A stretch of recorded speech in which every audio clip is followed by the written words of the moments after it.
how is the business of persuasion changing, and how do you see your environment evolving in 2024? I'm in charge of creating creative for a financial institution. And I think, the biggest thing about misinformation is that our audience is super skeptical. And I think, they're able to smell authenticity from a mile away. So, we really, persuasion really begins at that brand level. And I think, as we try to do marketing, we try to, make sure that we know what our brand is. We're staying true to that message and we're being transparent. And beyond that, technologies that are coming every day are obviously changing the ability of the way that we're able to do work, at the speed that we'll be able to, get to ideas, and really just, being authentic in our story is really how we're getting ahead here. Yeah, I can build on that too. I mean, I think more than ever, and it is chaotic and things are changing all the time, the brand fundamentals, just talking from a marketing perspective, are more important than ever. So having that purpose as a brand, being clear what you stand for, having a shared value with the people that you are trying to talk to, it feels like the anchor among something that's all over the place. And like I can talk to Smirnoff Vodka in particular, that our purpose is about inclusivity. It's about the collective. It's all coming back to socializing and doing it in a very positive way. So I think staying true to that, whilst there's so much going on, I feel like a sense of responsibility, because I think it can make some positive shift in a good way. Nice. What about you? Yeah, I mean, I think coming at that from like the advertising side of using those brand fundamentals, I think like when I think about the Little Spoon target, this is a parent, a person who is reckoning with all of this chatter, all of this mis and disinformation. They are experiencing on a personal level intense hyper fatigue.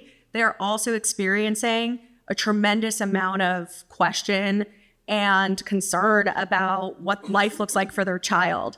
And so I try to think about like what, first and foremost, before I even kind of get into like the channels that make sense to find that person in an authentic way and that feels right for where they are in life and as an individual, I really try to think about like what is the role of the brand for this person, and oftentimes, especially when I think back to like COVID times, I actually kind of landed on levity and like an ability to sort of laugh at the absurdity and the absurd of the circumstances that parents had found themselves in.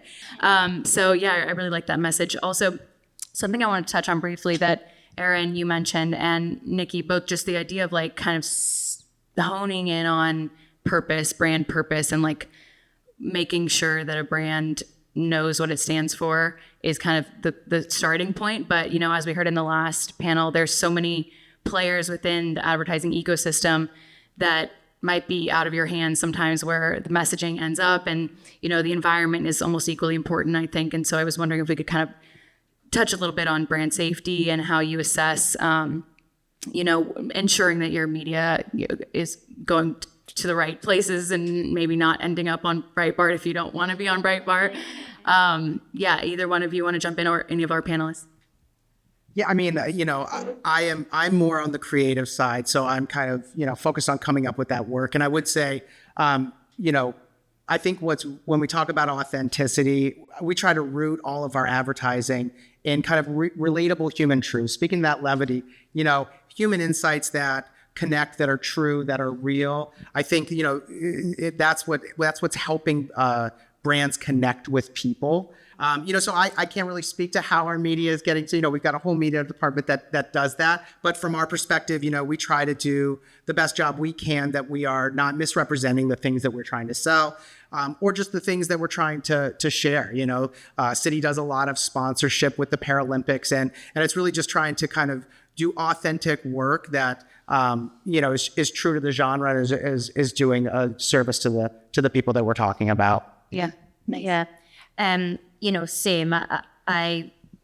We are definitely responsible for how it's created. My partners are here in the audience from McCann, who are our creative agency of record. And, I think we've kind of touched on it, but I think one of the really important things is understanding consumer insight. And at the end of the day, we just want to make sure our message is relevant, whether we can control or not how it's shared.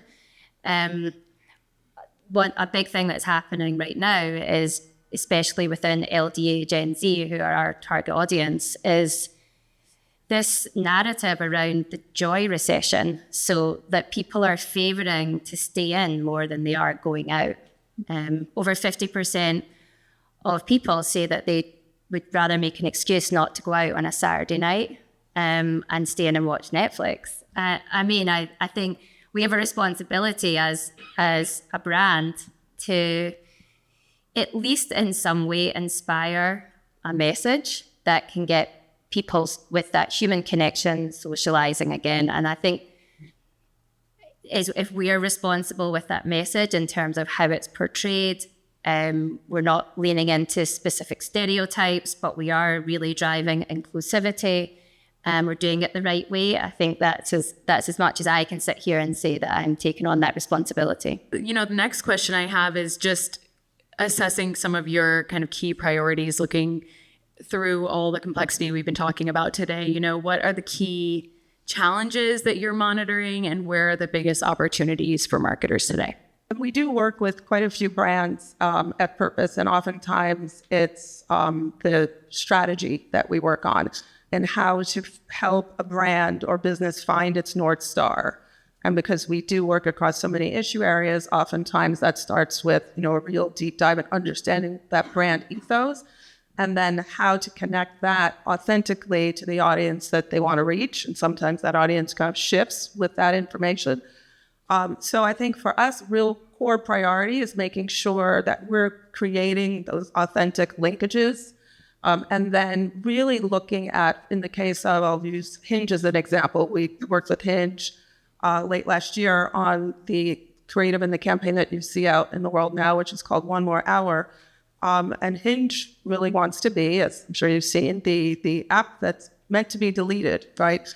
Because they really want to, we're just talking about this, they really want to forge real human connections and get off of your device and get out into the real world and have real relationships.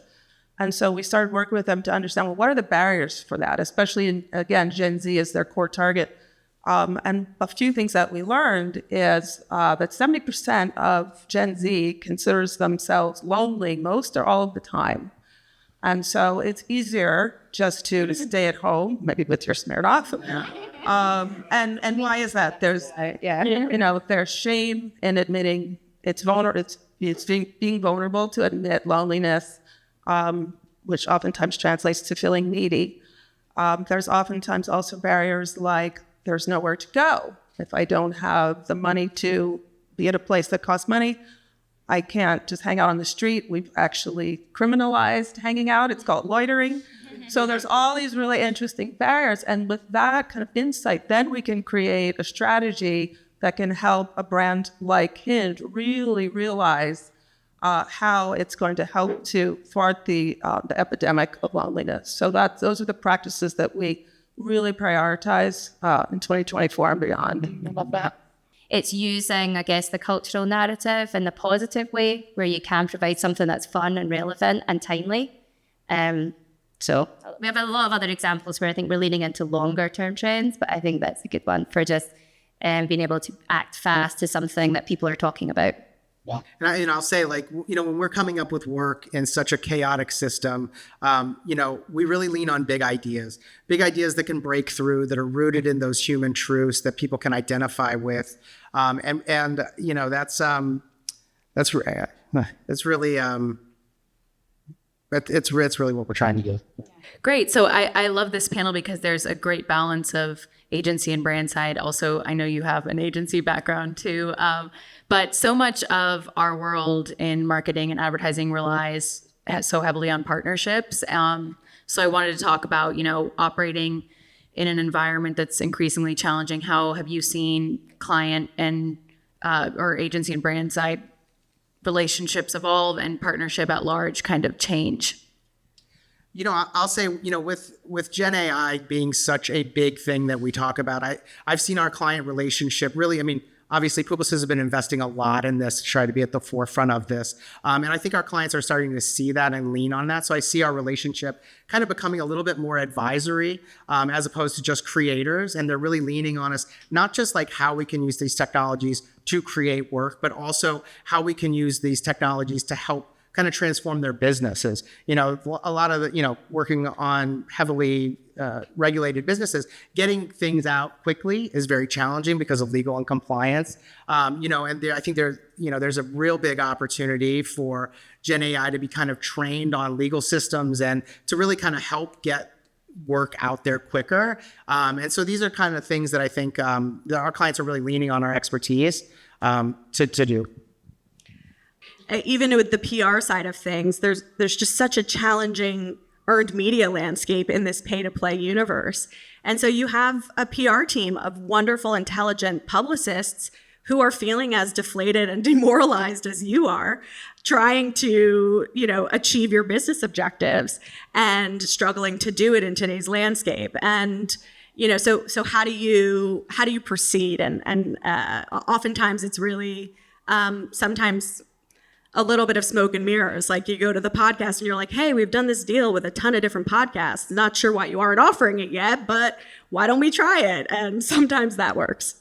Yeah, we're actually working on what we call a lab model, which is where you would have multiple funders or philanthropies who are interested in the same issue area and are, working with us as really kind of the linchpin in trying to figure out a big, scary topic, which is, in our case, we're working on livelihoods in AI and really making sure that in this world that we're in, that we are thinking about AI ethically and thinking about workers, business owners, and also policymakers, and what that ecosystem looks like, and how to ensure that people aren't left behind in this, this new revolution that we're in technologically.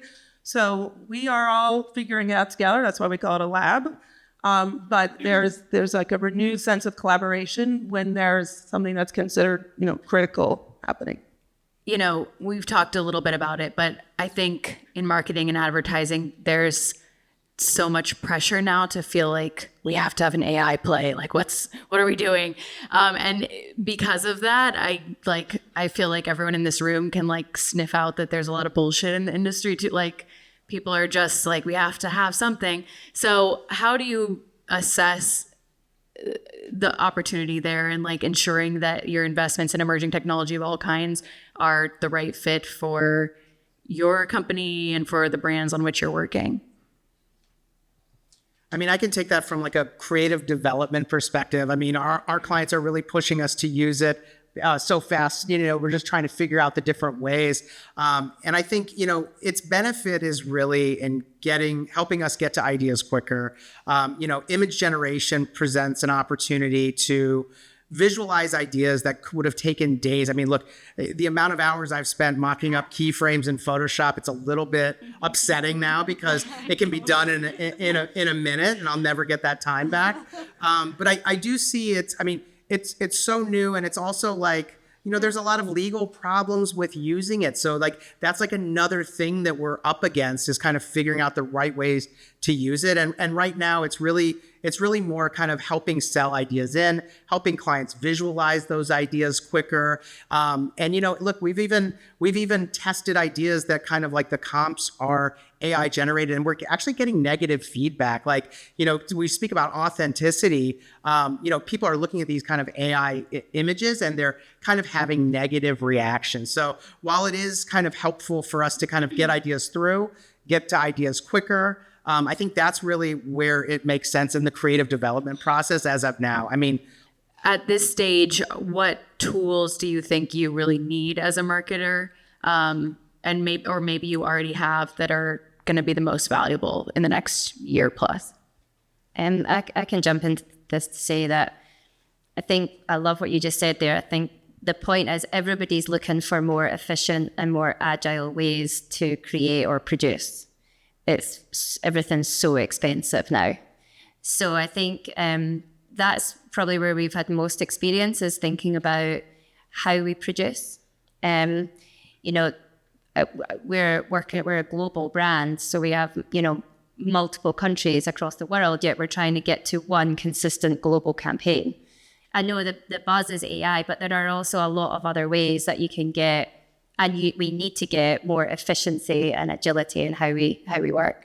Because in fall of last year, we launched something called the threat response model, which was really built to be utilized by local activists, researchers, and anybody really in this space who needs to be able to evaluate messaging campaigns that are mis and disinformation. And so how to evaluate that, and there's a whole framework for that process, and then really what to do about it and how to manage that. And I think that's been about 6 months now, and I think we need that on steroids in 2024. So that's going to be a tool that, and it's open source, and anyone can grab it and use it. But that's a tool I think is super important for 2024 and beyond. Great. My last question for you is just a quick one for all of our audience members here. If you could offer just one kind of piece of advice for marketers and advertisers, what's your takeaway today? I think that my takeaway would be like, don't ride the trend wave. And know that what comes up goes down, and the pendulum swings this way and comes back the other way. And that's the way it works. So root yourself in a brand that you believe in, that you understand, and that has a clear purpose. If you don't feel that it's there, for sure, your consumer is not going to buy it. And be careful about leaning into trends that might be like the flavor of the week, because you might end up, burning a lot of cash, burning a lot of time investment, and finding yourself on the other side of that with a trend that is now passé. So, kind of being careful about when you take those swings and being thoughtful about really rooting yourself in the brand and in the consumer and what is always going to be true about what their needs are, no matter what. That you don't need to stay in on a Saturday night. Go out. Yeah, go out. Have fun. Same, I'm afraid that I think that in the midst of all this chaos, being clear about what your brand stands for or the important thing that you want to say as a brand is clear and consistent and leads to the positive shift you can make. I mean, I would say, with all this technology, with all this chaos, remember that big ideas have the power to break through, and, that kind of will be for all of time. So cherish the big ideas. I mean, that's the way to break through. And I would just add, for all brands, the commitment to brand purpose is really an endurance challenge. It's a commitment. And as we know, audiences and consumers will smell it out, a million miles away if you try something out, back away from it, flip-flop, don't meet your commitments that you've publicly stated. It's dangerous and really, poison for a brand to do that. So I would say if you find your brand purpose, you've got to stick with it and be committed.